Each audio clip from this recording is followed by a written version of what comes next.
Ya en otra oportunidad, aquí mismo, en plano informativo, por ahí del mes de marzo del 2011,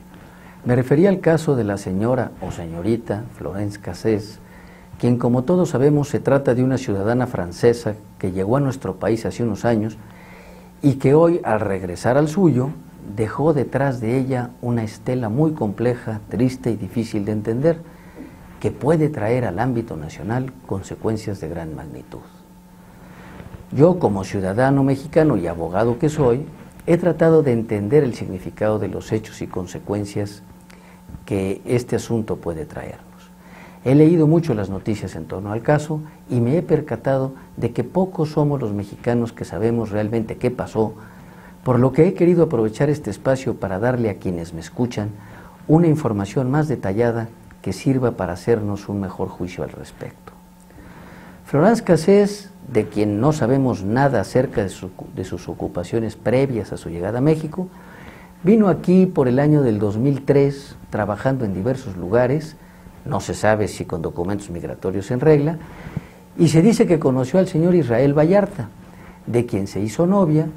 y de quien se dice formaba parte de una banda de secuestradores que operaba en México. El día 9 de diciembre del año 2005, a las 4 de la mañana, se realiza un operativo policíaco con la presencia de medios de comunicación televisivos que tiene como resultado la liberación de 3 secuestrados y la detención de la propia señorita Cassés e Israel Vallarta. La televisión da cuenta y sigue con lujo de detalle todo el operativo e incluso realiza entrevistas tanto a víctimas como a detenidos. Se trató de todo un operativo policíaco en vivo y a todo color, donde todos los televidentes pudieron seguirlo con el detalle que se observa en una película de Hollywood, solo que en el caso se trataba de todo un reality show. El operativo fue realizado en el rancho Las Chinitas, por ahí del kilómetro 29 de la carretera México-Cuernavaca. Durante las entrevistas televisivas, la señorita Cassés negó su participación en los secuestros, pero no pudo explicar qué hacía en el lugar donde claramente se encontraban privados de su libertad 3 personas, de entre ellas un menor de edad. El señor Israel Vallarta sí deja ver en sus entrevistas algún tipo de participación en los secuestros e incluso algunas víctimas lo señalan como el jefe de la banda de secuestradores. No es sino hasta las 10:16 horas del 9 de diciembre, es decir, 6 horas después de su detención, en que Florence Cassés es puesta a disposición del agente del Ministerio Público para que rindiera su declaración preparatoria, la que rinde a las 3:10 horas de la tarde, sin la presencia de algún funcionario consular de Francia, como era su derecho por su calidad de extranjera. No es sino hasta las 12:20 horas del 10 de diciembre en que se consigue avisar a la embajada francesa de la detención y a las 3:45 horas del mismo día se presenta por primera ocasión el cónsul general de Francia para auxiliarla en su defensa. Durante el juicio penal seguido en su contra, deben haberse presentado infinidad de pruebas que seguramente conforman el acervo probatorio de un juicio que duró varios años de tramitación. Finalmente, el juez penal de la causa emite una sentencia el 25 de abril del 2008, por la cual considera que, dadas las pruebas que tiene en su expediente, Florence Cassés es culpable de los delitos de privación ilegal de la libertad,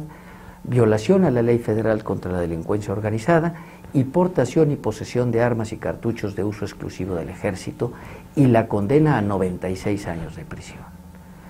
La defensa de Cassés promueve un recurso de apelación, el cual se resuelve en el sentido de ratificar su culpabilidad y reduce la pena de prisión a 60 años. Aquí técnicamente termina la jurisdicción penal ordinaria. No obstante lo anterior, los defensores de Florence promueven un juicio de amparo cuya única materia puede ser el análisis de sus garantías constitucionales y derechos humanos, es decir, el análisis de si durante el proceso pudo ella ejercer sus derechos de defensa como le correspondía. Este juicio de amparo fue del conocimiento del Séptimo Tribunal Colegiado del Primer Circuito en la Ciudad de México,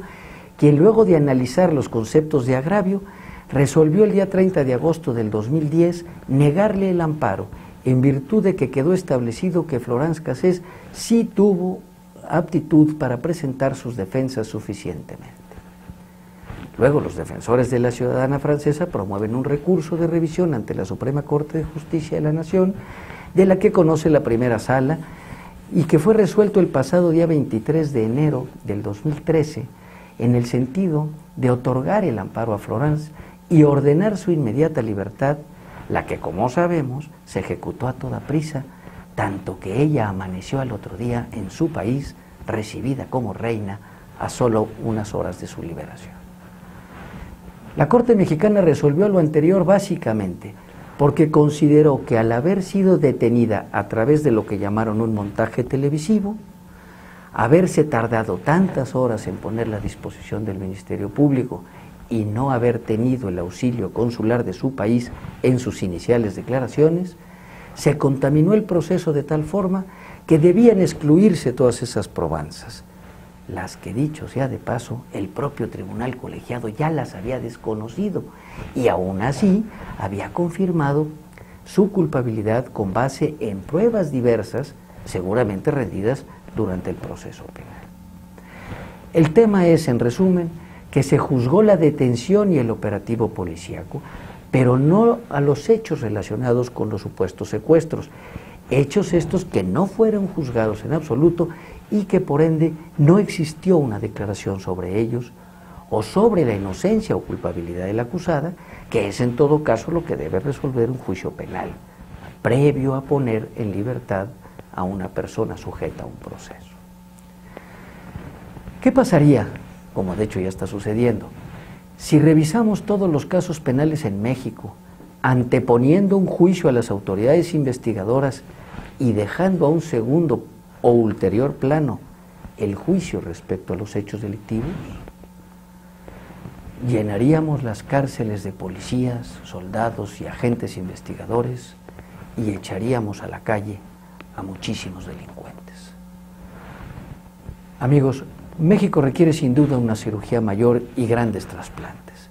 porque respeto sin duda los derechos humanos y garantías de quienes están sujetos a procesos penales. Pero, ¿qué fuerzas oscuras tomaron la decisión tan drástica de reconocer así nuestras flaquezas, sin poner una solución previa a estas imperfecciones justicieras? ¿Aguantará México hoy un ejercicio equitativo y de congruencia con esta resolución? Finalmente la estela quedó y la suerte está echada. Muchas gracias.